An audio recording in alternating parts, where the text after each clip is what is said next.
There are so many bright lights right now. It's like crazy. Like, anyways, hi, my name's Hadley. Welcome back to Hadley Unwritten. I've been posting a lot lately about my characters.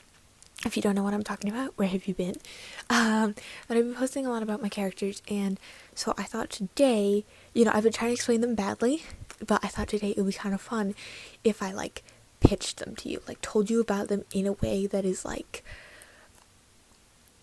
this is this character, do you like them, kind of thing, So today, because I haven't really talked about these characters yet, I talked about dystopian ones, but I haven't talked about these ones. These are from the Werewolf Paranormal story. So these are all the members of the main pack. So I'm super excited for it.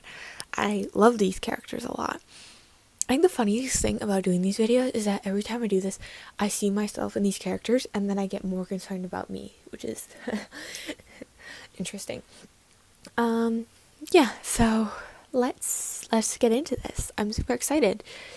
Yeah, these have been my most fun videos to film lately, so I'm so excited for this. So brace yourselves, buckle up, because this pack is a thunderstorm wearing sneakers, and I'm so excited to share them with you.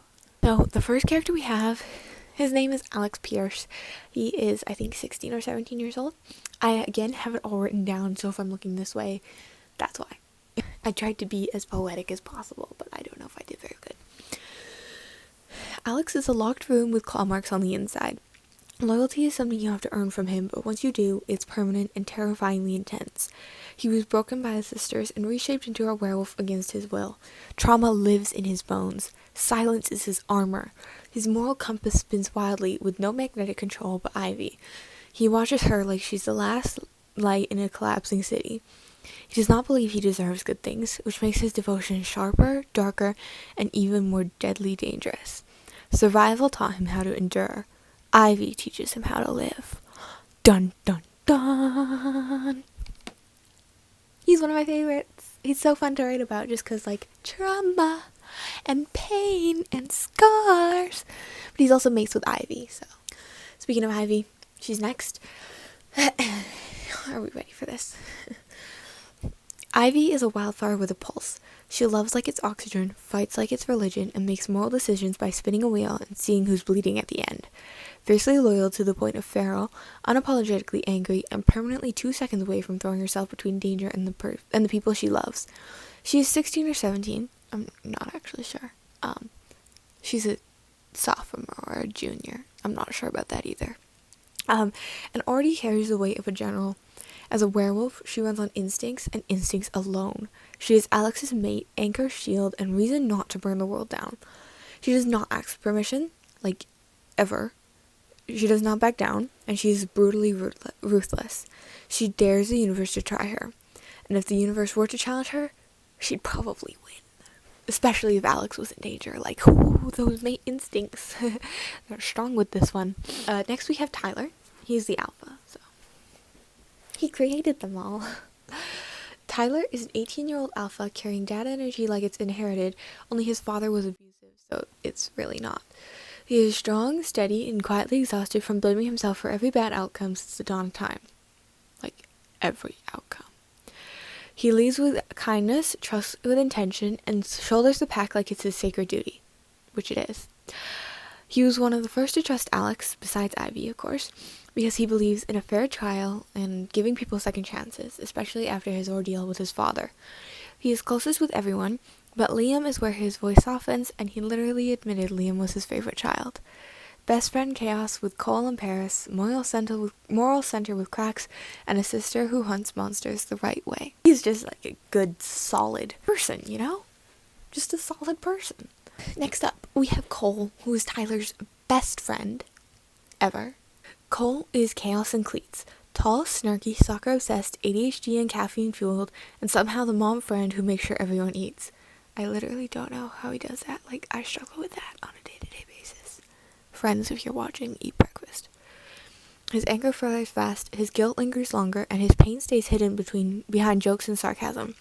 He loves Emily fiercely, and hates himself when he fails her. He was mind-controlled by the witches, and carries that shame like a second skin, not spine. Mistrusting by nature, especially of Alex and Taylor, he keeps his guard up and his heart buried. He likes Elle and Kelly, two dangerous variables tied to Tyler, as Elle is his sister, and then Kelly is her hunter partner. And the situation is one emotional disaster away from exploding. All of his situations are one emotional disaster away from exploding. He's not on good, solid ground right now. He could do with a mom friend. Like, every mom friend needs a mom friend. But then if you put all the mom friends in a room, they would all just try and mom friend each other and then get irritated because they weren't listening and they were just trying to mom friend each other. I speak from experience. Next we have Emily, who is dating Cole, and they're like the cute little innocent couple, you know, despite the fact that Cole is snarky and makes dirty jokes all the time. Emily looks like a soft place to land and turns out to be a hurricane in disguise. An extremely powerful witch, always on the verge of a panic attack. Like, always. She has anxiety. Based on me, because anxiety is sucky. She finds safety with the pack and becomes stronger because of it. She hates violence, avoids killing, and will absolutely end someone if pushed far enough. Tortured for information by the witches who broke Alex, she survived, losing minimal kindness, but she still lost some. Do not cross her. She dates Cole, but her loyalty belongs first to Ivy, Liam, Brandon, and Alex, which is like tension. Tyler trusts her more than almost anyone. She is proof that gentleness and power can coexist and that mercy is a choice, not a weakness. Next up we have Paris. She's one of my favorites. I love her so much.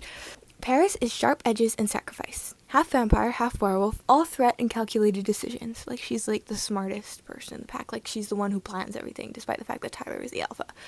She walks into danger with her chin up and this shaky plan that will go out the window in about 5 minutes. Usually thanks to Cole and Tyler. Curly hair, which she has a meltdown over, an unshakable presence, and a stare that promises consequences, even if you just forgot to do the dishes. She dated Tyler once, then discovered fate had a twisted sense of humor and tied her to Taylor, a vampire hunter who hunts for sport. She agrees to become a full vampire under one condition. Taylor has to set her moral compass straight, not crooked or a roulette wheel. She is also, surprisingly, Christian, a detail I did not know until somebody had to die. And she's always standing between Brandon and the worst of the world, because she and Brandon have a special relationship. Almost like Ross and Carol in Friends.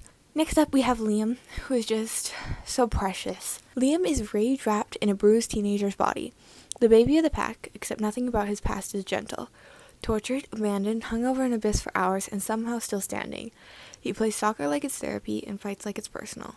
School is cruel to him, and his classmates crueler. He's closest with Emily, Ivy, Alex, and Brandon, and his loyalty runs so deep it hurts. He's angry because he survived. He's strong because he had no choice. Single, hurting, and still here. That alone makes him dangerous. Really, he needs a hug. A good, solid, bone-crushing hug. Probably from a mom or grandmother. Probably start crying, to be honest. And last but not least, we have Brandon. He's pretty good. I know something you don't know. Yeah. He's kind of important to Paris's emotional state throughout the book. Anywho. Brandon came into the pack already a werewolf and never quite learned patience. He is impulsive, earnest, and permanently orbiting Paris with a crush he pretends not to have. Good friends, unresolved tension, and too many almost moments. He has a mild rivalry with Tyler that smells like jealousy and respect mixed together. Brandon is all heart and teeth in motion. His absence is louder than his presence ever was. Anywho, that was the last one. His is all sweetheart. Really, they all just need a solid hug. That is another character video. I don't know why I did that. I hope you enjoyed. If you did, please like and subscribe. And yeah, if you want me to do more videos like this, please let me know. If there are any characters in here you think should be a couple, please let me know. I'd love to make random couple ships. Yeah. Thank you so much for watching. And I think that's all. Okay, so really quick, because I forgot to mention it in the video because I hadn't made this announcement yet. We are writing a novella for my sister for academic rivals to lovers, fake dating, and something else. I think forced proximity is in there as well. So if you'd like to see more updates, stay tuned for that. See you next chapter. God bless.